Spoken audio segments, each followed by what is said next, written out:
Hi friends, मैं अभिषेक आपका फिर से अपने इस यूट्यूब चैनल मैथ एक्सप्रेस में स्वागत करता हूं। आज दूसरा वीडियो है मैथ के 5 प्रश्न में। 5 वैसे प्रश्न जो बार बार परीक्षाओं में पूछे जाते हैं। हालांकि मैं नहीं कहूँ कि पूछे जाते हैं या इस क्षेत्र से या इसी प्रकृति के मैथ पूछे जाते हैं, उनको देखेंगे। आपका ये काम है कि आप इन 5 को देखिए, मेरे अनुसार नहीं, आप अपने अनुसार ही बनाइए क्या बनता है। ये 5 मैथ बनने में आपसे 3 मिनट से ज़्यादा समय नहीं लगना चाहिए। साथ ही यदि आपसे नहीं बना कोई एक खंड का, तो आप फिर उस खंड के पास जाइए, देखिए कि वो क्यों नहीं बना, स्वमूल्यांकन कीजिए, फिर उसको सॉर्ट आउट कीजिए। मूल उद्देश्य इस पूरे सीरीज का यही है।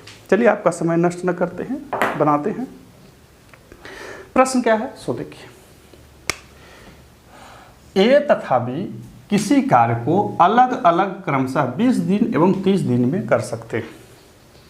दोनों कुछ दिन तक एक साथ कार्य करते हैं, परंतु कार्य समाप्त होने से 5 दिन पहले बी कार्य छोड़कर चला जाता है।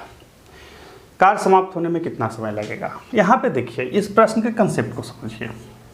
यहाँ पे साफ कह रहा है कि कार्य समाप्त होने से 5 दिन पहले जाता है, यानी कि किसी कार्य को ये लोग पर्टिकुलर समय में करते। यदि पूरा पूछता तो हम तो उसको निकाल लेते, लेकिन कह रहा है कि नहीं, कार्य समाप्त होने से 5 दिन पहले चला जाता है। तो कैसे बनाए? सीधा लिख देंगे। माना कार्य x दिन में होता है। अभी देखिए, ये हम आपको समझाने के लिए लिख रहे हैं। हम परीक्षा में बैठे तो हमको सब लिखने का जरूरत नहीं, आपको भी नहीं लिखना, आपको भी सब स्किप कर देना। कार्य x दिन में समाप्त होता है, तो x/30 प्लस x - 5/20 अब बराबर 1। अब कहेंगे श्रीमान ये क्यों ऐसा करेंगे? देखिए, कार्य समाप्त होने से, कार्य x दिन में समाप्त हुआ तो ये तो पूरा दिन किया होगा, जहां तक काम चला होगा उतना दिन किया होगा, तो x/30। b जो है 5 दिन पहले चला गया, तो x में से घटा लेंगे। कार्य हमेशा एक होता है। सभी लोग जो मिलकर कार्य करते हैं वो एक ही काम होता है। जब तक लिखा ना जाए तब तक दोहरा काम नहीं होता है, एक ही काम होता है। अब इसको हल कर दीजिए।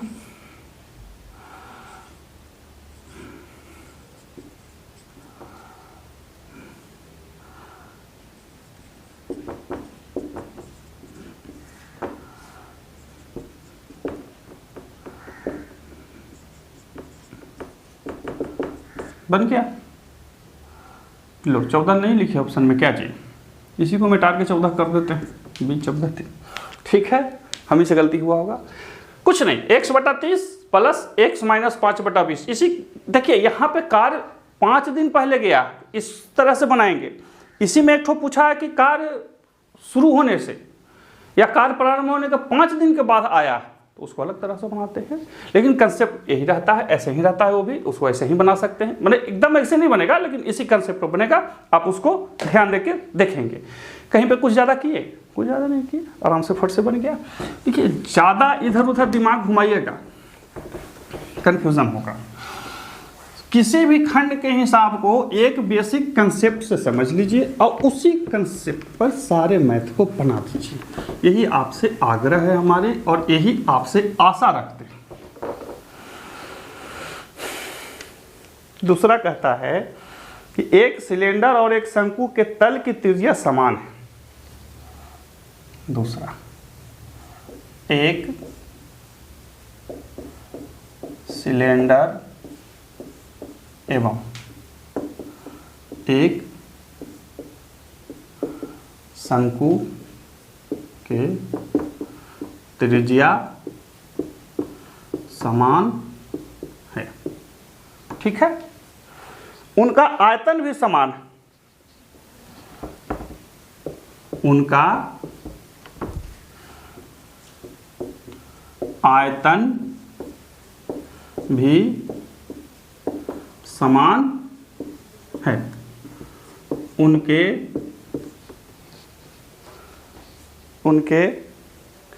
ऊंचाई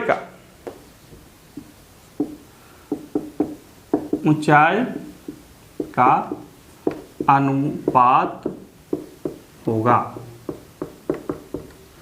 ए 3:1, बी 1:3, सी 2:3, डी 3:2। प्रश्न है क्या इसको बनाना है? कुछ नहीं। कैसे? देखिए कह रहा है कि उनके शंकु और सिलेंडर और शंकु के त्रिज्या समान है, आयतन समान है, तो ऊंचाई का अनुपात क्या होगा? कुछ नहीं, दोनों के आयतन का सूत्र से बना। इस तरह के हिसाब को आयतन के सूत्र लिख के सीधा सीधा बना दीजिए, कहीं पे कोई दिक्कत नहीं होना चाहिए। तो सिलेंडर का आयतन क्या होता है? पाई आर स्क्वायर एच बटा 1/3 पाई आर स्क्वायर एच, यही होता है ना, 1/3 पाई आर, आर को हम लिख देते हैं बड़ा में, स्क्वायर एच। अब चूंकि दोनों एच हैं तो हम एगो का H1 एगो का H2 लिख देते हैं। पाई आर स्क्वायर से पाई आर स्क्वायर चला गया, ये यहाँ चला जाएगा, तो 3H1 बटा H2, तो 3 अनुपात 1 आ गया। मार देते हैं?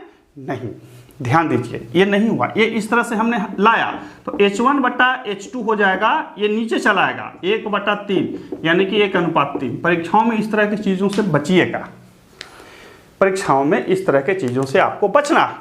देखिए जब आयतन समान है, दोनों सूत्र को लिख के हमने इसको हल कर दिया, कहीं कोई दिक्कत नहीं। 3H1 बटा H2 आ गया, यानी कि H1 बटा H2 या H1 अनुपात H2 1:3। एक चीज़ और परीक्षाओं में बचिएगा, कभी कभी क्या करता है बच्चों को मतलब पता नहीं IQ टेस्ट करने के लिए कर देता है या क्या कर देता है, ये लिखेगा लेकिन इस चीज़ को उलट देगा, उलट के बोलेगा कि शंकु और सिलेंडर के त्रिज्या का अनुपात क्या होगा। तो यहाँ पे परीक्षाओं में इस चीज़ को ध्यान रखेंगे। बहुत बार देखिएगा कि बहुत लोग बोलते हैं कि अरे हम बनाए तो सही थे लेकिन आंसर गलती हो गया था। आंसर गलती नहीं होता है, आप जो हड़बड़ी में वहाँ पे रहते हैं या बहुत तेज़ी से चीज़ों को करने के चक्कर में रहते हैं, वो चीज़ जो है वो थोड़ा सा दिक्कत का पैदा कर देता है। चलिए तीसरा बहुत अच्छा प्रश्न है। ये प्रश्न कभी कभी इस तरह से पूछता है, बार बार नहीं पूछता है। कहता है कि आंकड़े मतलब ये जो डाटा दिया हुआ है 23, 25, 22, 19, 37, 57, 21 तथा 17 का परास है। A 19, B 17, C 20, D 22.5। ये इस तरह से एक प्रश्न है। क्या करें? देखिए रेंज का एक सूत्र होता है, परास मतलब रेंज होता है, परास का सूत्र होता है, परास बराबर अधिकतम आंकड़े माइनस न्यूनतम आंकड़े। उच्च आंकड़ा घटाओ न्यूनतम आंकड़ा, यही सूत्र है इसका। अब इसमें से सबसे ऊंचा को आप क्या करें? चुन लीजिए, ये बोला है या नहीं है? सबसे ऊंचा ये बोला है या नहीं है? सो बताइए। बिल्कुल है। और जो सबसे नीचा है उसको निकाल लीजिए, जो सबसे नीचा है उसको निकाल लीजिए। सबसे नीचा कौन है? स्पष्ट सी बात है 17। सबसे ऊंचा है 57 और सबसे छोटा है 17। ठीक है, तो अब इसको कर लेते हैं बराबर 57 माइनस 17 इक्वल टू 40। हमारा आंसर आ गया 57 घटाओ 17 40। यही इसका परास है, रेंज बन गया आपका।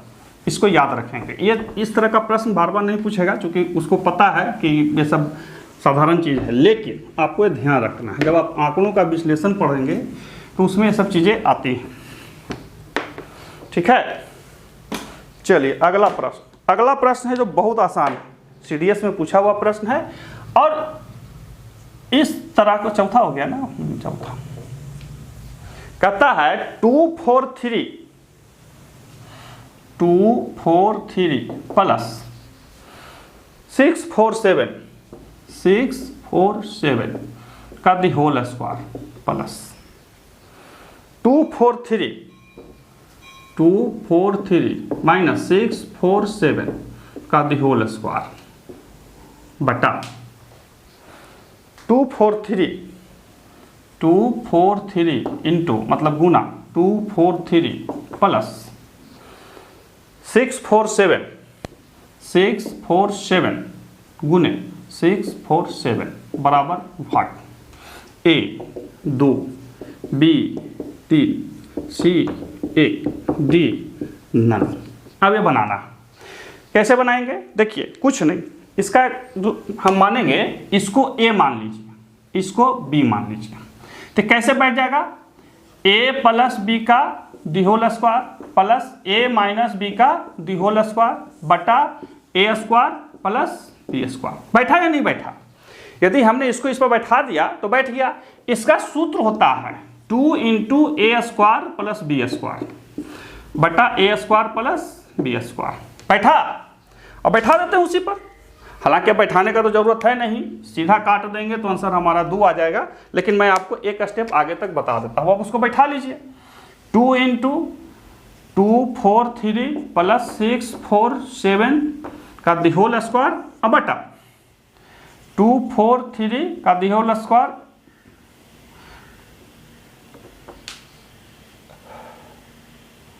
एक मिनट, सूत्र यहाँ पे गलत लिख रहा हूँ मैं, ये हो जाएगा बटा स्क्वायर प्लस 647 का स्क्वायर। चला गया, बच गया 2, आपका आंसर आ गया। ध्यान दीजिए ये सूत्र होता है।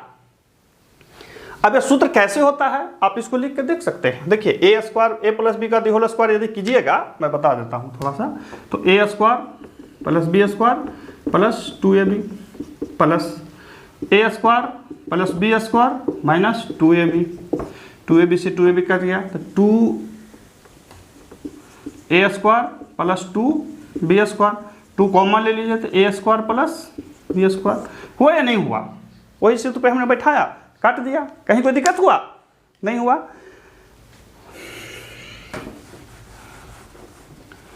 एक्चुअली में जानते हैं इस तरह का प्रश्न क्यों पूछा जाता है, एक माइंड गेम है।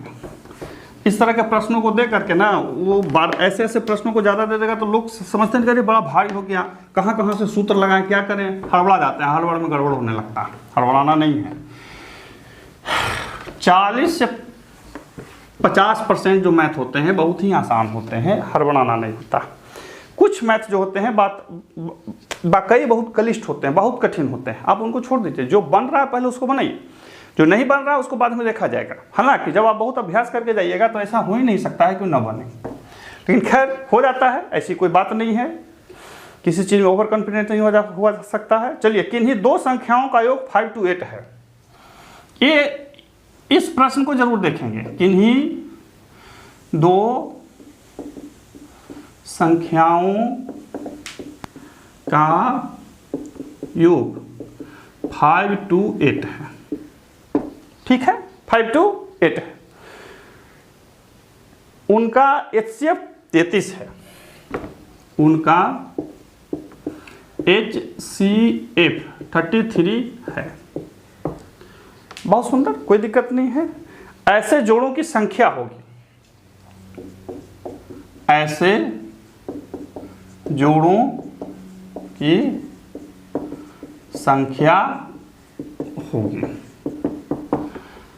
अब प्रश्न को थोड़ा सा ध्यान से देख लीजिए। ए कहता है 4, बी कहता है 5, सी कहता है 6, डी कहता है 9। 2 संख्याओं का योग 5 to 8 है, उनका HCF 33 है। तो ऐसे जोड़ों की संख्या बताइए जो इस तरह के चीज़ों को विभाजित करती हैं, पूछती हैं या अलग अलग करती हैं, ठीक है। तो चलिए देखिए, इसको बनाते हैं। एक्चुअली में इस प्रश्न को भी देख लेते हैं कि ऐसे ही लिखा है ना कि अलगे से भी लिखा है, ठीक है। नहीं, यही लिखा है। किन्हीं 2 संख्याओं का योग 5 to 8 है एवं उनका महत्तम समवर्तक 33 है। ऐसे जोड़ों की संख्या होगी। अब यहाँ पे ध्यान दीजिए, यहाँ पे कभी जोड़ वाला पूछेगा, कभी घटाव वाला पूछेगा, कभी अनुपात वाला पूछेगा, कभी बिना अनुपात वाला पूछेगा। यही प्रश्न आजकल ज़्यादा ट्रेंड में है एलसीएम एचसीएफ से। वो पुराने ज़माने में पहले पूछा करता था 4 घंटी चलते हैं, 4 धावक चलते हैं, 4 मंदिर पर घंटी बनते हैं, 4 चौराहे पे बत्ती जलते हैं। आजकल वो नहीं पूछता, आजकल इसको ज़्यादा पूछता है। ये हालांकि उससे भी आसान है, वो जो घंटी मंदिर वाला है ना, उससे भी आसान है। कैसे है सो देखिए, माना संख्या बराबर x, ठीक है, और y, 2 संख्या है, तो 33x प्लस 33y बराबर 528। अब कहिए कि श्रीमान 33x और 33y का है लिखे, चूंकि उनका एचसीएफ दिया हुआ है, इसका एचसीएफ 33 ही होगा। यदि एचसीएफ नहीं रहता या सहभाज्य रखता तो 1 रहता, लेकिन यहाँ तो कह रहा है कि 33 से कट रहा है, तो हम x y ऐसा रखें जो 33 से कट रही है, तो x प्लस y बराबर काट दीजिए 528 बटा 33, x plus y equal to काट दीजिए 16 से कट जाएगा। अब आपको 16x प्लस y का ऐसा मान लेना है जो सह अभाज्य हो। कैसे हो? सह अभाज्य हो, परंतु योग 16। संख्या आपस में सह अभाज्य हो, परंतु योग 16 हो। अब इसी कंसेप्ट को बना दीजिए। अब कैसे लिखेंगे? यदि x बराबर 1 रखे तो y बराबर 15 हो जाएगा, x बराबर 2 रखेंगे तो y बराबर 14 हो जाएगा, लेकिन 2 और 14 तो फिर कॉमन नहीं हो पाएगा, बहुत सारा हो जाएगा। सहभाज्य, सहभाज्य मतलब उनका एचसीएफ 1 होना चाहिए, ज़्यादा परिभाषा हम अभी नहीं बताएंगे। 3 रखिए 13 हो जाएगा, 5 रखिए तो 11 हो जाएगा, 7 रखिए तो 9 हो जाएगा, और फिर यहाँ से पलट जाएगा, तो 1 2 3 4, आपका उत्तर 4 हो गया। कोई दिक्कत? कोई दिक्कत नहीं। तो इस तरह से ये हमारा 5 प्रश्न था जो अलग अलग खंडों से था। क्या आप ये 5 बना लिए? बहुत अच्छी बात। क्या आपने 5 मैथ को 3 मिनट के अंदर बनाया? बहुत अच्छी बात, कोई दिक्कत नहीं, बिल्कुल आप सही। अब क्या 3 मिनट से ज़्यादा लगा? तो हाँ, क्यों लगा? तो समझने में दिक्कत हुई, या सूत्र अप्लाई करने में दिक्कत हुई, या काटने छाटने में गड़बड़ हो गया? इन 3 खंडों पर देखिए, यदि कोई और है तो अलग बात है। क्या इन 5 खंडों में से कोई एक खंड का मैथ आपसे नहीं बना? नहीं बना तो तुरंत जाइए अपने पाठ्य पुस्तक को उठाइए और उस खंड में जो भी खंड से नहीं बना, एलसीएम एचसीएफ से नहीं बना, सरलीकरण से नहीं बना, समय काम से नहीं बना, आंकड़ों का प्रस्तुतिकरण से नहीं बना, जो भी नहीं बना आप उसको जाइए बनाइए। देखिए यही उद्देश्य है मेरा। फिर मिलते हैं अगले वीडियो में, तब तक के लिए गुड बाय।